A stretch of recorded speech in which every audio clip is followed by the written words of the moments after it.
Barang siapa telah melihat aku, ia telah melihat Bapa. Bapak, Ibu, saudara-saudari yang terkasih, Yesus sudah dan sedang mewartakan kerajaan Allah dan menyerukan pertobatan. Yesus juga memikirkan tentang kelanjutan dari karya yang sudah dimulainya agar tidak terputus atau berhenti begitu saja. Yesus menghimpun sejumlah orang, khususnya mereka-mereka yang dipanggil dan dipilih untuk menjadi rasulnya. Dari pewartaan mereka lah gereja bertumbuh dan berkembang dan bertahan menghadapi setiap badai. Karya pewartaan Yesus justru mendapatkan perlawanan dan pertentangan dari warga bangsanya sendiri. Akibatnya, Yesus harus menanggung derita dan salib. Allah tidak membiarkan karya Yesus berhenti di salib. Allah membangkitkan Yesus dari kematian dan mengangkatnya menjadi Tuhan dan Kristus. Iman akan kebangkitan Yesus inilah dasar dari pewartaan para rasul.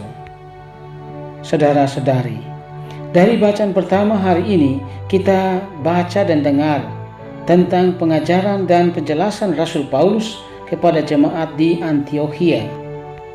Paulus dengan tegas dan berani mengatakan kepada orang Israel bahwa oleh karena penolakan mereka kepada Yesus dan ajarannya lah Allah mengalihkan pewartaan kerajaan Allah kepada orang lain yang tidak mengenal Allah. Allah memerintahkan Paulus untuk mewartakan sabda Allah kepada bangsa-bangsa lainnya. Karena mereka itulah yang mau menerima Yesus sebagai sabda Allah yang menjelma. Orang-orang yang tidak mengenal Allah sangat senang, tetapi mereka yang mengenal Allah justru menjadi sakit hati. Orang-orang Yahudi itu menghasut para wanita terkemuka yang takut akan Allah supaya kedua rasul itu diusir dari kota.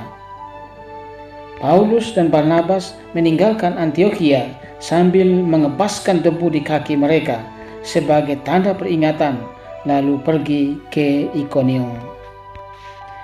Sementara dalam Injil hari ini kita baca dan dengar kisah tentang pembuktian mengenai Allah.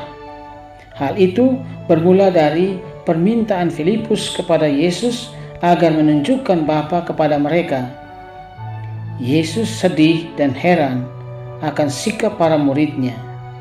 Padahal setiap hari mereka ada bersama dengan dirinya. Yesus mengatakan bahwa ia melihat dirinya sama dengan melihat Bapanya. Antara Bapa dan Yesus adalah satu.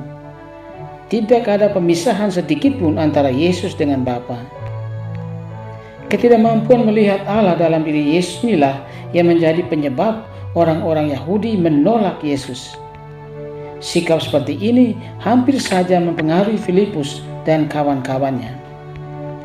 Saudara-saudari terkasih, sabda Tuhan hari ini menyapa dan mengajak kita untuk menyadari bahwa walaupun kita tidak melihat Allah, kita adalah orang-orang yang percaya kepada Allah.